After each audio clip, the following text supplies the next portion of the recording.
Fit for Life Radio coming at you with the three amigos. GBW, the acronym. GBW. That sounds like a president. Close. Shorten things up. GWB. GWB. Oh, that's why. Yeah. Yeah. That's a pet peeve of mine when people overuse acronyms. Like they're saving so much time in their life by using an acronym for something. Yeah, and it turns out to be more work than it's worth. It's like, come on now. But it's cool though, you know.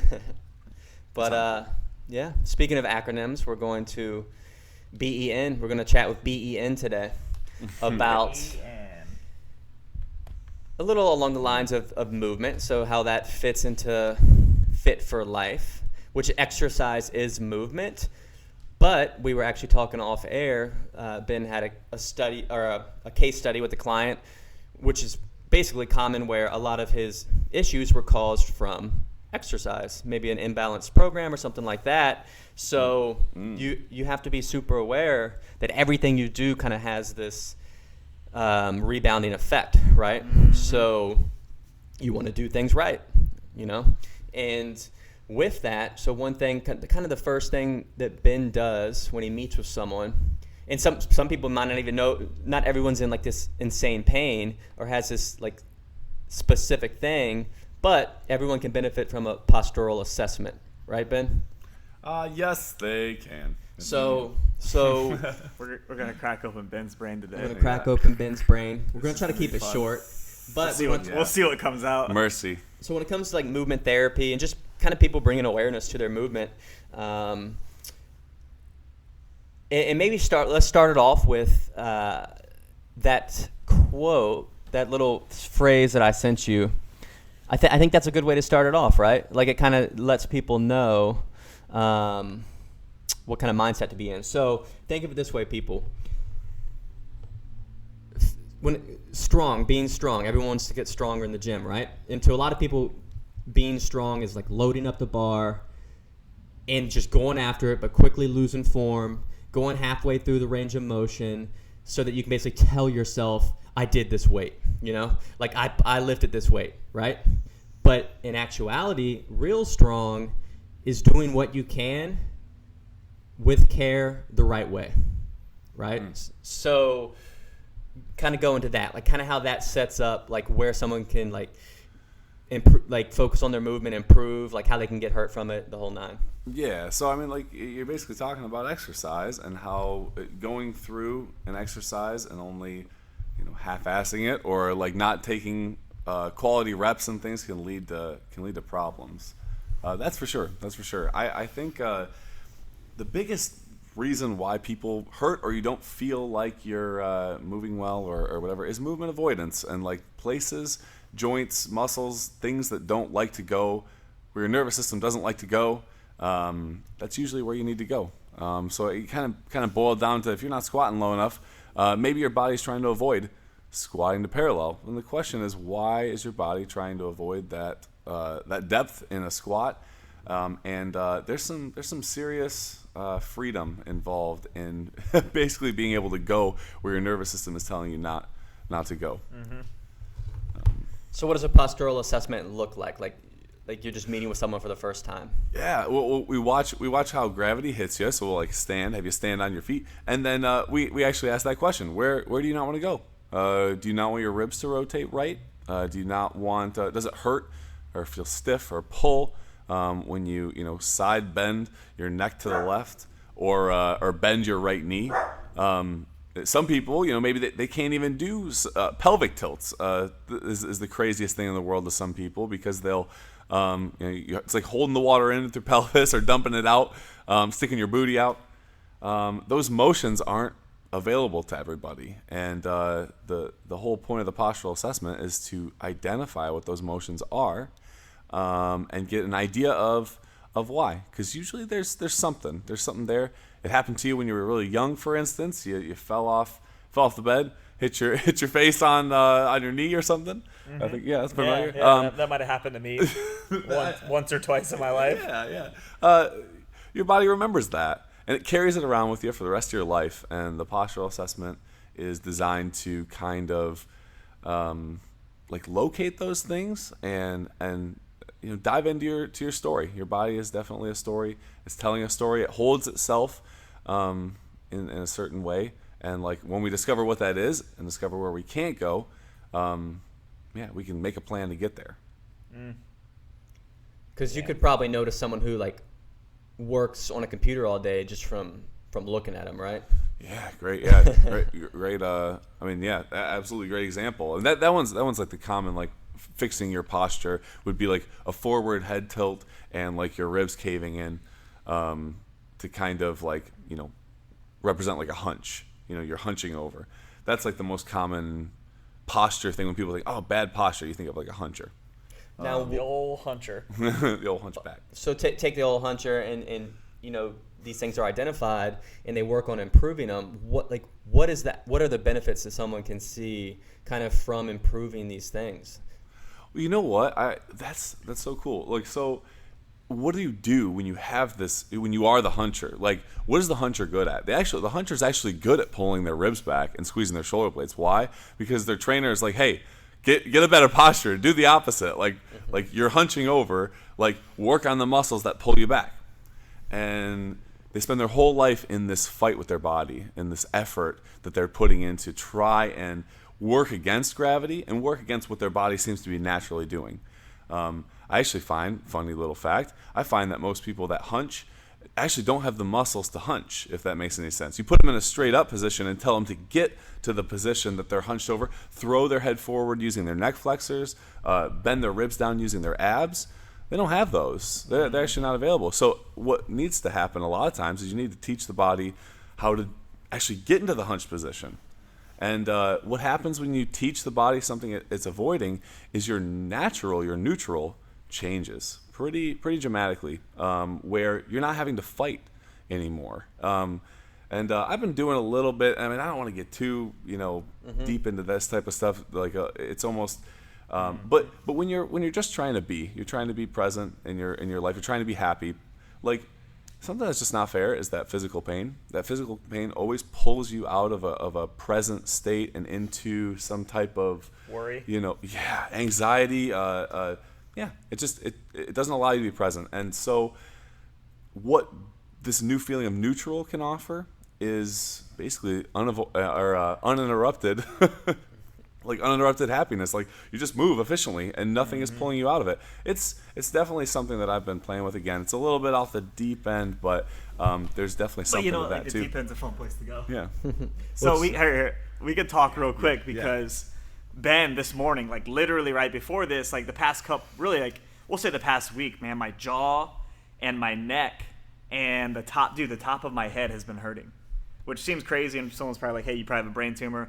However, I know a little better to understand that, like, all this happened at the same time. Anyways, so, and realizing, like, I clench my teeth when I get stressed, things like that. That's something I'm working on, too. But Ben was working on some stuff this morning, and basically come to find out, like, the front of my neck just, like, was not working, period. Like, and so that leaves the whole backside of your neck. So, like, we'll put that forward head posture. If everyone listening just shoot your head forward, and the entire backside of my neck was just like compressed and doing so much work, and that causes just tension through the whole system. And so, Ben worked on it. He got everything freed up, and then we worked on some stuff against the wall. We worked on wall cogs, which is really just like moving your spine against a wall. I've never done it before, and it was actually really difficult. But we ended up getting the front of my neck turned on, and it was probably like one of the weirdest moments I've ever had in my entire life. Like, for one, I started walking like very different. Yeah. I told Ben it felt like when you put like shoes on a cat or a dog, and they just do those like weird ass steps. Like, that's what I felt like. But I also felt like for the first time, and which is really odd, like I was able to move, like tuck my chin in and have like a neutral neck and have like no tension. Which like affected everything else. Like, I could breathe normally, and like it was like a slightly like emotional thing, which is really weird. Like that, hey, like having the freedom to tuck my chin back and have like a neutral neck, makes you emotional. Yeah. Like, that's a strange thing, and it's a really weird thing to experience. If you know me, you know I'm always on the run. up early and home late, so having a 3-hour morning routine isn't really in the cards for me. What is in the cards is AG1. It's a fast way to get vitamins and minerals I need to perform. I first gave AG1 a try because I wanted a single solution that helps support my entire body by filling in nutrient gaps and simplifying my morning routine. Since drinking AG1 daily, I've always felt strong and energized and ready to attack the day. Not only does AG1 deliver my daily dose of vitamins, minerals, pre- and probiotics, and more, it's a powerful, healthy habit that's also powerfully simple. It's one scoop, mixed in water, once a day, and every day. I know that AG1 is giving my body high-quality nutrition. Every batch of AG1 goes through a rigorous testing process, so you know that it's safe. And AG1 ingredients are sourced for absorption, potency, and nutrition density. AG1 is a supplement that I trust to provide the support my body needs daily, and that's why I'm excited to welcome them as a new partner. Here is your chance to start every day this season with a gift to yourself. Try AG1 and get a free 1-year supply of vitamin D3K2 and 5 free AG1 travel packs with your first purchase exclusively at drinkag1.com/provengrit. That's drinkag1.com/provengrit. Check it out. If you know me, you know I'm always on the run, up early and home late, so having a 3-hour morning routine isn't really in the cards for me. What is in the cards is AG1. It's a fast way to get vitamins and minerals I need to perform. I first gave AG1 a try because I wanted a single solution that helps support my entire body by filling in nutrient gaps and simplifying my morning routine. Since drinking AG1 daily, I've always felt strong and energized and ready to attack the day. Not only does AG1 deliver my daily dose of vitamins, minerals, pre- and probiotics, and more, it's a powerful, healthy habit that's also powerfully simple. It's one scoop, mixed in water, once a day, and every day. I know that AG1 is giving my body high-quality nutrition. Every batch of AG1 goes through a rigorous testing process, so you know that it's safe. And AG1 ingredients are sourced for absorption, potency, and nutrition density. AG1 is a supplement that I trust to provide the support my body needs daily, and that's why I'm excited to welcome them as a new partner.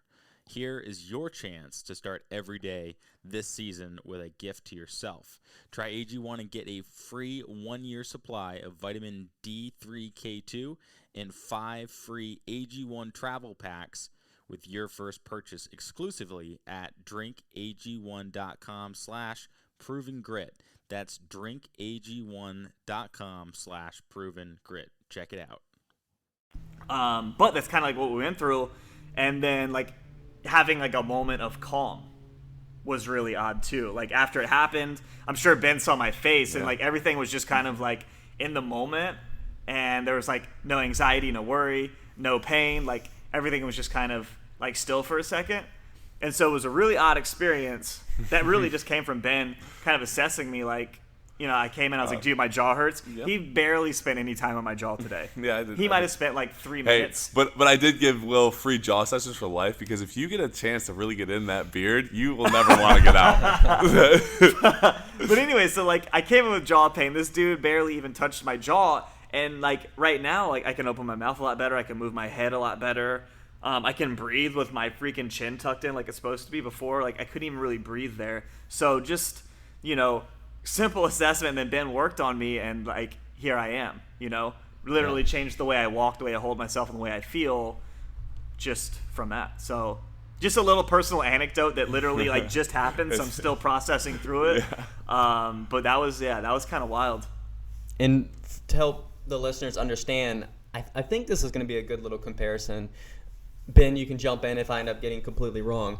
But so you know, when these guys are saying like, you know, turned on and like access to these movements and all this, I think what they're saying is a lot of what the movement therapy is in the way we move is based on our nervous system, right? Like it controls everything, right? Yeah. So I think a lot of people, what's relatable to that is athletes, right? Like when you learn a skill. So let's take like a Major League Baseball pitcher who does one of those, you know, a baseball player does this wind up and maybe has like, this pitcher has a little just low side step, right? And that's what he practiced. That's what he drills in. That's what his central nervous system knows. He does it 1,000 times.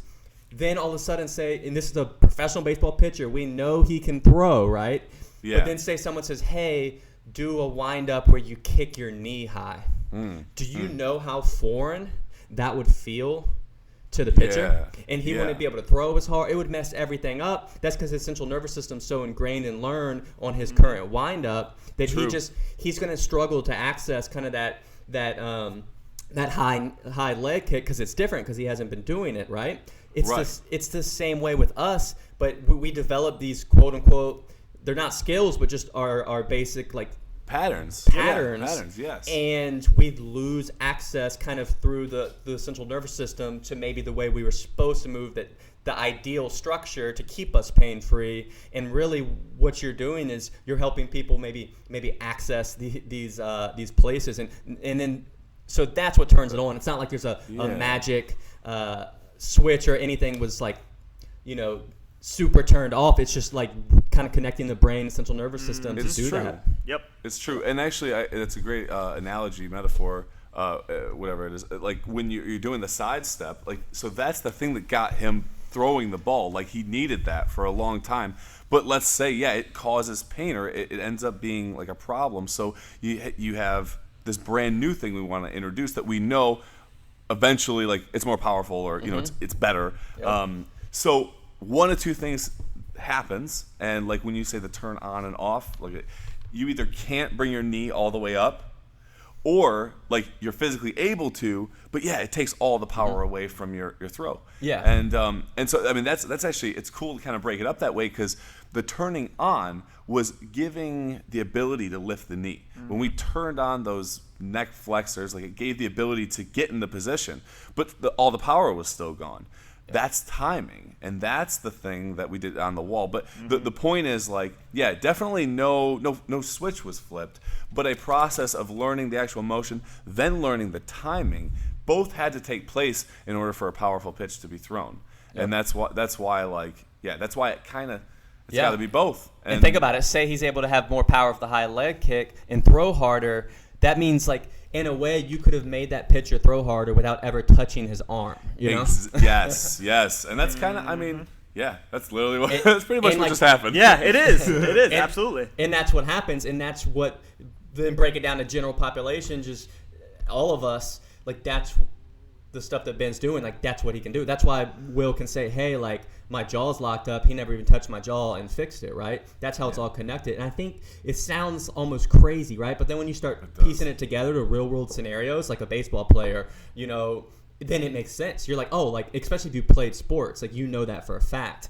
So even someone who's, I don't know, say you're knitting scarves, and you have a certain technique and pattern that you do, and then you get an overuse injury and you have to change the way maybe you sit your elbow at a 90-degree angle, and all of a sudden you got to hold it close to your body. Like, that may feel weird to you, and you can't knit as fast, but then eventually you can, and you're knitting faster, So it's anything, really, But that's what people have to realize. There's these things that we don't even notice. Like, you might not notice that every time you drive, you have your elbow high on the little holder in the middle of the car, and it puts your shoulder to function. And then you do that every day for 30 minutes on your drive, 300 days a year for 7 years, and then you're like, why does my shoulder hurt? I didn't do anything. I didn't like hurt it running into a wall, but it's those little movements. So then you might have to reprogram, like getting that shoulder back kind of down and back, or whatever they need to access.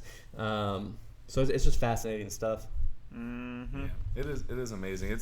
It's usually like that too. The nervous system, your emotions, everything, every part of you is going to block that. It doesn't want to show you what you're avoiding. It doesn't want to it usually doesn't want to blare out, because it's trying to manage it's trying to manage pain or keep you out of pain. It's doing its best. Your body is always operating at 100% efficiency for what it's working with. A lot of people get mad. I heard that this morning, and just getting mad at your body, or saying like stupid leg or whatever. And I'm not like one of those people that you can't say that shit. It's fine. But at the same time, like, understand though, for real, it is trying to do like everything it can. And the stupid leg might only be stupid because the other knee is actually stupid or something, So it's just interesting taking it all in as a whole. understanding too that your emotions do affect how you move and what you're doing. Your shoulder only hurts when you get anxious. Why? Because when you're driving and you grip extra hard, that's when the shoulder dysfunction comes, because you're anxious while you drive. So like paying attention to that type of stuff too. I know it's a little bit of a rabbit hole, but it's all tied together. Your movement is a representation of who you are and how you feel. It's this outward expression of everything you carry every single day. How you do a task is how you feel about that task. And so I mean, it's just yeah.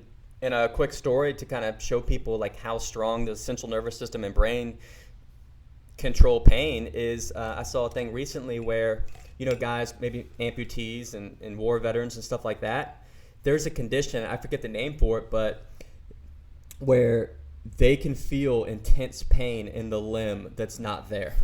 Yeah, it's phantom limb syndrome. Yeah, so then there's this like therapy for it where like you get a bunch of mirrors or something, so you actually, when you look, you actually feel like you see the limb that's not there, and then you're able to like mentally like fix the pain, you know, be like, oh, it's okay, you know, or whatever. And it's just crazy, but these people will be in excruciating pain in their left arm, and they don't have a left arm. You know? And I think that's.